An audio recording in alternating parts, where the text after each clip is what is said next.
Olá pessoal, Márcio França mais uma vez aqui. Hoje vamos continuar falando sobre as tendências pedagógicas, só que vamos falar sobre as progressistas, iniciando aqui o primeiro vídeo sobre as tendências pedagógicas progressistas que trazem em si uma ideia de transformação da sociedade.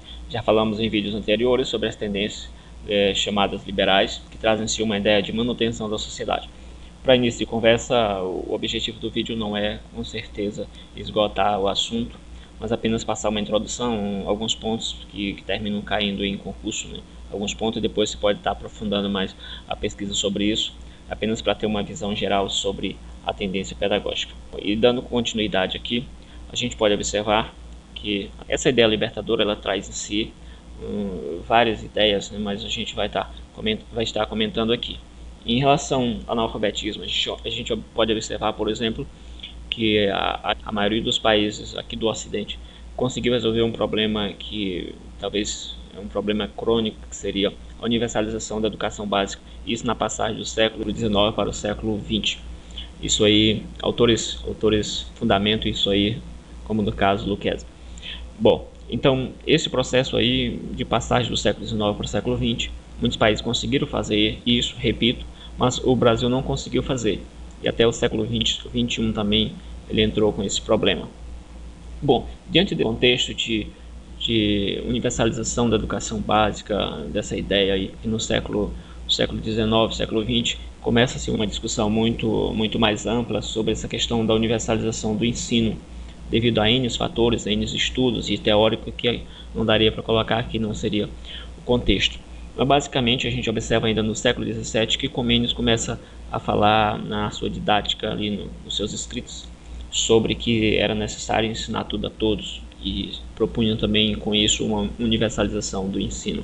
Agora, tomando a questão do analfabetismo em relação ao Brasil, a gente observa, tomando como base aqui um estudo de Ribeiro, isso de 1986, ele fala que no Brasil, relacionado à taxa de analfabetismo, em 1940 a gente tinha uma taxa aí de 56%, em 1950 a gente tem uma taxa aí de 50,5%, em 1960 essa taxa cai para 39,35%, e é nesse contexto que entra essa tendência progressista, libertadora.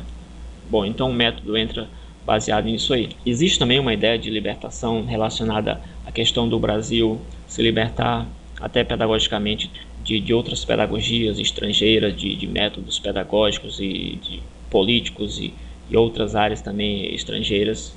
Existia uma questão nesse contexto de que até Paulo Freire vê que na década de 60, que é o contexto dessa teoria, a partir de 61, ele vê que existe uma transição de uma sociedade mais fechada para uma sociedade mais aberta. E ele vê a educação como sendo um instrumento importante, que ela poderia ser tanto uma educação alienadora, uma educação bancária, uma educação domesticadora, como poderia ser uma educação transformadora, como é o caso que essas tendências progressistas elas terminam colocando. Existe um pensador chamado, não sei qual a pronúncia correta, mas esse aqui, Snyder, supostamente um pedagogo, ele coloca que essas pedagogias aqui, elas não são consideradas pedagogias comunistas ou pedagogias socialistas, elas são consideradas como pedagogia de esquerda. Existe até um estudo também que comenta sobre essa pedagogia de Paulo Freire também, falando sobre as pedagogias do Sul, relacionadas às pedagogias periféricas, da periferia do povão. Então, dentro desse contexto, e pensando no analfabetismo aqui, a gente vê o contexto do analfabetismo tanto dentro da percepção de crianças em faixas etárias escolares ali, como de adulto. Então, o percentual de analfabetismo, de analfabetos no Brasil, muito alto nessa época também. Então entra aqui a apresentação, o teórico não precisa apresentação, depois eu posso fazer até um vídeo sobre a pessoa do Paulo Freire. Qual seria a missão qual seria a missão dessa tendência? Seria libertar o oprimido. Então a pessoa ela tem que se ver no estado de dominação, ela tem que ser alertada por alguém, né? E ela está dentro de um processo de dominação, e assim ela vai se tornar um homem consciente, e através dessa conscientização ela vai transformar a sua realidade social. E a aprendizagem vem quando ela compreende compreende como funciona essa realidade social e vai agir sobre essa realidade para transformá-la. Então assim vai existir a questão da aprendizagem. Qual seria a função do professor dentro desse método? Bom professor seria um animador, não seria o dono da verdade, mas seria um animador. As intervenções que o professor deve fazer seria no contexto do não diretivo, não no sentido de Carl Roger, que diz que você não pode fazer intervenções quase que nunca, tem que deixar o aluno mais livre. Nesse sentido aqui de não diretivo, em Paulo Freire, a gente poderia colocar como aquilo que o professor ele tem que esperar fazer as intervenções o mínimo possível. O professor seria aquele que caminha junto com o aluno. O aluno, nesse caso, seria um adulto, né? Esse método vai mais na direção do adulto, hoje na questão de EJA, esses programas que a gente conhece mais aí. E essa questão do analfabetismo aqui, existiram outros programas, por exemplo, o Mobral também, que depois que Paulo Freire foi expulso aqui, basicamente pela ditadura militar, depois foi para o Chile, depois escreveu o livro A Pedagogia do Oprimido, que é um dos livros assim, mais conhecidos a nível mundial. Então, nesse sentido, o aluno seria um adulto, seria um construtor do conhecimento, né? O aluno deveria se tornar alguém crítico. Mas isso tem um nível de criticidade que ele vai se tornar, né? Ok, em relação ao foco dessa tendência, dessa pedagogia, existe a educação, o foco dela seria a educação não formal. A educação não formal é aquela que se desenvolve, por exemplo, no terceiro setor, que se desenvolve nas instituições, nos movimentos sociais e por aí vai. E a educação formal seria da escola. Então ela não vai necessariamente na direção de uma pedagogia voltada para o contexto escolar, mas para o contexto não formal, o contexto um pouco fora da escola, mais popular.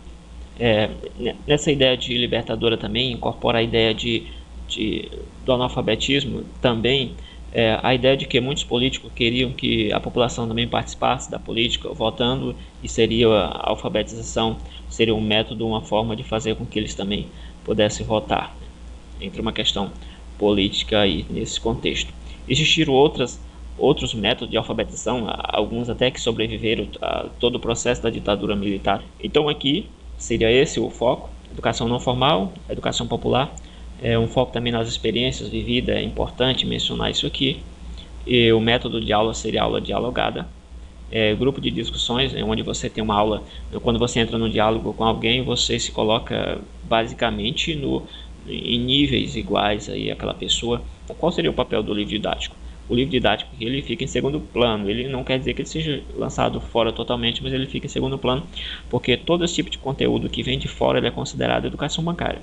O que vem no livro didático, que é colocado por outras pessoas, é fora daquela realidade ali dos alunos, ele é considerado como uma intervenção cultural e ela não é bem vista nesse processo. Então ficaria em segundo plano. Primeiro você faz uma leitura de mundo, depois você vai para a leitura da palavra. O conteúdo aqui, se não é o livro didático necessariamente, trabalha-se com temas geradores ou palavras geradoras. Por exemplo, aqui, de uma ideia, se baseia muito na questão da experiência, né? A experiência vivida do aluno. Os alunos produzem isso aqui. Vamos pensar em uma palavra geradora, por exemplo, que até é colocada em muitos exemplos, a questão do tijolo. Você pega o tijolo, mostra para o aluno, tijolo, a palavra tijolo aqui. Tijolo, aí você mostra a palavra tijolo. Esse método de alfabetização se baseia em 5 passos mais ou menos. Eu não vou citar todos aqui, mas apenas dar uma visão geral do que seja. Tipo, você pega a palavra tijolo, você mostra que a palavra tijolo. Aí você mostra a palavra no contexto da construção civil. Aí ele vai relacionar. Primeiro você tem que fazer um estudo ali de quais seriam as principais palavras ou temas que estejam dentro do contexto de um cortador de cana, ou de alguém que trabalha na construção civil, ou qualquer outro segmento que você queira trabalhar. Então, esses temas, essas palavras principais, elas vão servir para o contexto da alfabetização. Aí você mostra o tijolo, a palavra tijolo, mostra associando essa palavra à construção civil, depois você mostra sem ela, depois você mostra essa palavra tijolo dividida em sílabas, depois você mostra essa palavra dentro de uma classe fonética, onde você tem ali o ti, o tá, até ti, to, tu, já, e aí vai. E aí você mostra dentro de uma família fonética. E aí você mostra essa palavra, por exemplo, ti, da palavra ti pode vir que outras palavras, da palavra jolo pode vir que outras palavras. Então você cria um universo de associações dentro disso aí, dentro de palavras relacionadas com o convívio da pessoa, do aluno. Então isso aí é até que interessante. Os conteúdos são produzidos pelo aluno também, que participam deles, né? Isso aí vai a favor da autogestão, sendo contrário o anti-autoritarismo, com certeza essa pedagogia, essa tendência é contrária a isso aí.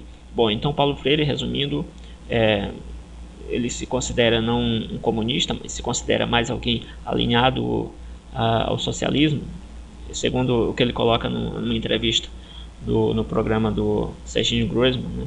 Ok, então aqui finalizamos. Se você gostou, compartilhe o vídeo, dê o seu joinha, se inscreva em nosso canal e você pode responder nos comentários aí qual seria o impacto dessa teoria, qual seria o impacto dela, de que forma ela vem impactando a educação brasileira. Deixe seu comentário aí embaixo. O que você achou da colocação, da apresentação desse tema. Deixe sua sugestão, deixe sua dúvida, sua pergunta. E desde já agradeço e até a próxima. Valeu!